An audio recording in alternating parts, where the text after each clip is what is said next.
ভবানী প্রসাদ মজুমদার খুব সুন্দর করে লিখেছে একটা ছড়া, খুব মজার এটা।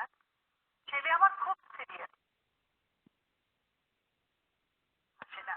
জানেন দাদা, আমার ছেলে বাংলাটা ঠিক আসে না।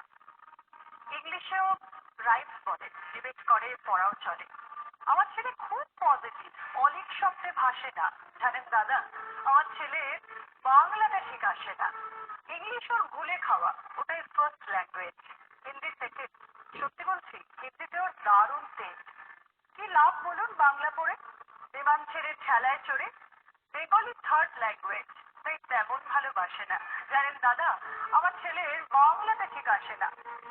বাংলা আমার ভাষা নাকি, নেই কোনো চম বেঙ্গলিতে। সহজ সরল এই কথাটা লজ্জা কিসের মেনে নিতে? English very nice, Hindi sweet scientific, Bengali glamourless, ওর প্লেট এর পাশে নয়। জানেন দাদা, আমার ছেলের বাংলাটা ঠিক আসে না। বাংলা যেন কেমন কেমন, খুব দুর্বল প্যানপ্যানে, শুনলে বেশি গা জ্বলে যায়, একঘেয়ে আর ঘ্যান ঘ্যানে। কিসের গরব, কিসের আশা, আর চলে না বাংলা ভাষা। কবে যেন হয় বেঙ্গলি ডে, ফেব্রুয়ারি মাসে না? জানেন দাদা, আমার ছেলের বাংলাটা ঠিক আসে না।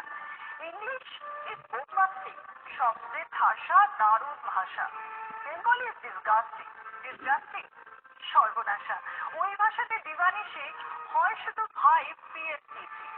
ওই ভাষা তাই হলেও বেশি তেমন ভালোবাসে না। জানেন দাদা, আমার ছেলের বাংলাটা ঠিক আসে না। বাংলা ভাষা নিয়ে নাকি অ্যাংলা প্যাংলা সবাই মুগ্ধ। বাংলা যাদের মাতৃভাষা, বাংলা যাদের মাতৃদুগ্ধ,